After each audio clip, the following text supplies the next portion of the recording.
Ya, pemirsa, bekerja di rumah memang saat ini menjadi opsi terbaik untuk mencegah penyebaran virus corona. Namun tak jarang ini juga menimbulkan beragam masalah kesehatan. Ya, kami akan membahas mengenai apa saja resiko masalah kesehatan yang muncul selama WFH dan bagaimana tipsnya. Sudah bergabung bersama kami ada Dr. Al Gufron. Dan bagi Anda yang ingin bertanya langsung kepada dokter terkait tema apapun, kami bisa melalui sambungan telepon di 021 583 99 100. Sekali lagi 021 583 99 100. Kita sapa Dr. Gufron, selamat siang dokter. Selamat siang semuanya, ada di studio, apa kabar?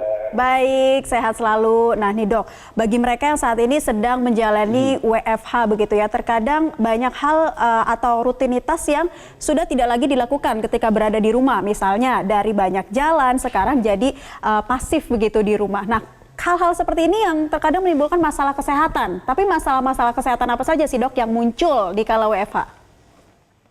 Oke, jadi kita kalau misalnya melihat masalah kesehatan yang biasanya muncul di saat WFH ini, kebetulan juga lumayan banyak nih yang nge-DM saya di Instagram gitu, mengeluh tentang masalah kesehatan mereka saat WFH. Yang paling sering itu yang pertama adalah stres biasanya. Jadi mungkin karena biasanya mereka bisa berkumpul sama teman-teman, bisa ketemu sama orang lain, bisa jalan-jalan. Nah sekarang nggak bisa nih. Nah itu yang pertama yang paling sering muncul itu adalah permasalahannya stres.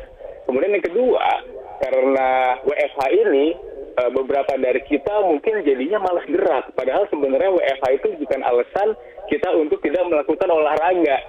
Justru sebenarnya dengan WFH ini karena kita berdiam diri di rumah, terus kemudian kita banyak bekerja di depan layar gitu ya, baik laptop atau handphone, justru kita harus mengimbangi dengan aktivitas fisik ringan. Misalnya kita bisa berolahraga di rumah, atau mungkin jogging di depan rumah, atau mungkin berjemur aja di depan rumah kayak gitu. Nah paling sering itu juga berat badan jadi naik, terus jadi jam tidur juga jadinya nggak teratur kayak gitu, karena mungkin mikirnya besoknya kita nggak usah berangkat pagi-pagi kok ke kantor, jadi tidur malam-malam atau begadang sampai pagi kayak gitu. Padahal itu juga nggak bagus buat kesehatan kita, terutama untuk sistem imun kita kayak gitu. Oke, artinya tidak ada alasan untuk tidak bergerak atau malas-malasan selama WFH ya. Dok, kita ke stres dulu deh nih dok. Yang sering kali mungkin tidak disadari ciri-cirinya udah mulai stres nih karena bosan WFH. Seperti apa? Paling sering itu mungkin kita jadinya lebih iritatif ya. Jadi gampang marah, jadi gampang jadi gampang tersinggung gitu. Padahal untuk manajemen stres itu diperlukan banget, apalagi di saat-saat seperti ini, yang mana ya itu tadi mungkin ada beberapa orang yang biasanya mereka bisa lebih happy atau lebih merasa nyaman ketika bertemu dengan banyak orang, atau mereka jalan-jalan segala macam kayak gitu. Tapi mungkin ada beberapa juga di antara kita yang ternyata lebih nyaman juga ketika WFH, karena mungkin mereka lebih bisa menikmati me time-nya ketika di rumah gitu. Jadi sebenarnya biasanya sih yang muncul ya itu tadi, kita jadi lebih iritatif tadi, jadi gampang marah, jadi gampang sebel gitu. Tapi sebenarnya balik lagi ke diri kita sendiri, bagaimana kita bisa melakukan stress management itu tadi gitu. Jadi mungkin kita mencari hal-hal lain yang bisa membuat kita merasa lebih happy, merasa lebih nyaman seperti itu. Misalnya tadi aktivitas fisik, olahraga, walaupun olahraga ringan. Sebenarnya sih zaman-zaman sekarang udah banyak banget ya kayak aplikasi online gitu untuk workout gitu, atau mungkin lihat-lihat video-video di platform-platform digital, kan udah lumayan banyak tuh influencer-influencer yang menggiatkan untuk olahraga di rumah kayak gitu. Kata kuncinya kita harus tahu manajemen stres kita itu seperti apa ya. Seperti misalnya menyalurkan hobi, selain olahraga mungkin nonton film juga bisa menjadi manajemen stres. Iya, benar banget. Iya, tapi dok, ini ya kita kan juga tiap hari ini berhadapan dengan layar, komputer, laptop ataupun gadget. Nah, namanya ini juga work from home ya. Betul, bisa menimbulkan mata lelah begitu. Nah, kuncinya supaya kita tidak sampai mengalami mata lelah. Ini bagaimana sih, dok? Ya sebenarnya gini, karena work from home ini kan sebenarnya kan kewajiban ya. Jadi ini kan tuntutan kita untuk bekerja di depan rumah, yang mana memang itu adalah kewajiban kita. Yang saat ini memang biasanya mungkin kita meeting sama orang-orang, sekarang kita meeting harus depan layar kayak gitu. Nah, salah satu solusinya adalah mengurangi aktivitas melihat layar di luar pekerjaan kita. Misalnya habis ngelihat layar ya, kita habis meeting gitu, meeting virtual atau meeting online ya, kita jangan habis itu main Instagram, nonton YouTube, nonton film kayak gitu, yang mana itu akan membuat mata kita akan jadi semakin lelah gitu. Intinya adalah kita cari aktivitas lain yang mana tidak terlalu memberatkan untuk mata kita seperti itu. Dan juga jangan lupa kita harus makan makanan yang bergizi yang bisa memenuhi vitamin di tubuh kita kayak gitu. Dokter Gufron, maaf saya potong. Jadi idealnya kita boleh berada di depan komputer berapa lama hingga akhirnya kita harus istirahat?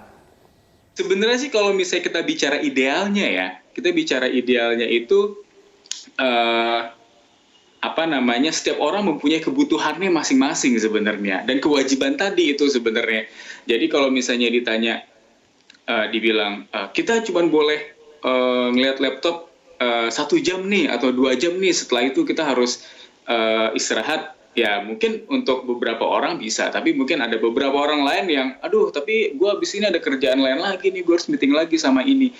Jadi intinya adalah kita harus tahu kapasitas diri kita gitu, karena mungkin setiap orang permasalahan matanya beda-beda. Ada yang mungkin dia punya mata minus, ada yang mungkin dia punya silindris kayak gitu, yang mana itu juga akan membuat beban di mata mereka juga ketika mereka melihat layar terlalu lama kayak gitu. Ya, baik dokter, tahan dulu karena kita sudah ada satu penelpon.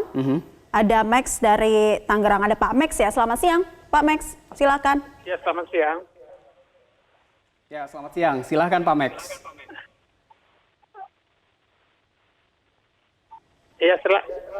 Selamat siang Pak Dokter. Ini Pak, saya ini kan seorang guru. Jadi kami work from home sejak awal Maret. Nanti awal Juli baru masuk. Jadi biasanya kan sebelum COVID ini, biasanya kan saya istri sama anak, betul kan istri guru juga, anak juga sekolah. Jadi kami bisa berangkat itu 4:30 pagi. 4:30 pagi dari rumah, kemudian pulang dari rumah malam gitu loh.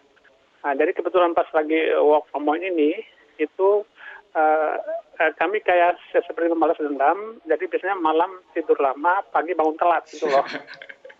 Iya. Jadi bagaimana caranya supaya bisa manage waktu, supaya walaupun masih work from home, tapi sekarang sudah libur sih Pak. Bagaimana caranya supaya bangun seperti biasa, 5 pagi, jam 5 pagi, ya, dan malam seperti biasa. Jadi kami sudah coba, tapi agak sulit Pak. Baik. Iya. Terima kasih Pak Max di Tangerang. Ini soal yang tadi sudah disinggung nih dok. Jam tidur jadi berantakan. Iya betul Pak, betul. Jadi memang bangun pagi berantakan, jadi agak repot Pak. Terima kasih Pak.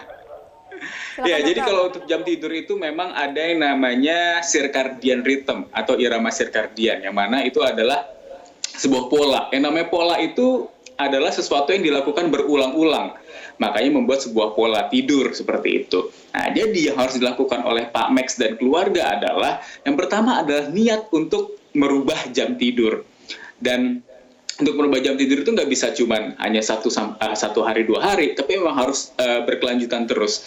Nah, intinya adalah ketika siang hari atau sore harinya diusahakan jangan tidur siang. Kalau misalnya memang Pak Max biasanya bangunnya siang, habis itu mungkin habis kegiatan sebentar, habis itu tidur lagi sorenya kayak gitu. Jadi tidurnya, waktu kebutuhan tidurnya sudah terpenuhi gitu. Nah, kalau bisa di siang atau sore harinya, Pak Max dan keluarga mungkin bisa melakukan aktivitas lain.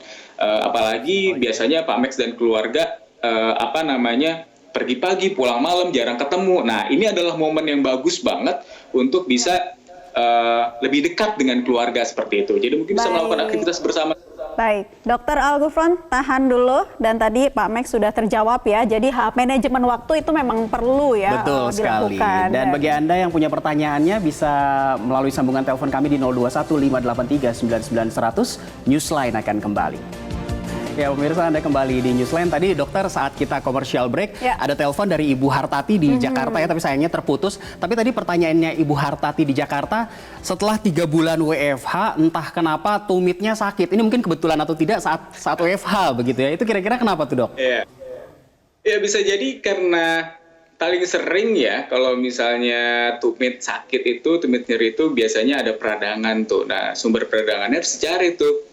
Apakah memang karena aktivitas atau karena asam urat bisa jadi juga. Jadi mungkin makanan-makanan yang dimakan gitu. Mungkin gara-gara WFH jadi makannya nggak dijaga segala macam kayak gitu.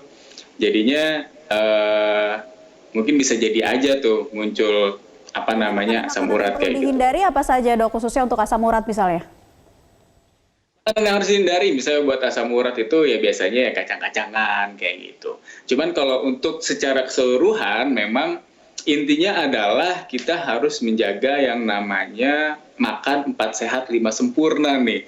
Yang dari dulu sebenarnya udah kita tahu nih dari zaman TK, mungkin dari zaman SD, makan yang mengandung protein, karbohidrat, vitamin, mineral, terus kemudian dilengkapi dengan segelas susu. Sebenarnya semua jenis makanan itu nggak apa-apa. Yang penting kita tahu takarannya nih. Jangan sampai berlebihan. Kayak misalnya kacang-kacangan itu sebenarnya bagus banget. Karena dia salah satu sumber vitamin dan protein juga. Cuman Baik, Dokter kalau Gufron, misalnya terakhir nih. Ya, Di tengah kondisi seperti ini, apa betul sebaiknya memang kita tidak ke rumah sakit dulu kalau penyakitnya tidak urgent? Singkat saja dok. Oke, kalau misalnya memang kita masih bisa tahan di rumah, kita masih bisa minum obat-obatan yang bisa kita minum, tahan dulu ke rumah sakitnya. Kapan kita harus ke rumah sakit? Ketika keluhannya sudah berat. Terutama misalnya sesak napas berat atau mungkin kita nyeri perut sakit banget, nggak bisa kita tahan. Nah itu harus segera ke rumah sakit, nggak usah ditunggu lagi kayak gitu. Baik, Dr. Al Gufron, terima kasih sudah memberikan keterangan bersama kami di Newsline. Semoga juga terjawab apa yang menjadi pertanyaan dari para penelpon tadi. Ya, sebenarnya masih banyak sekali yang ingin ditanyakan ya. Oke.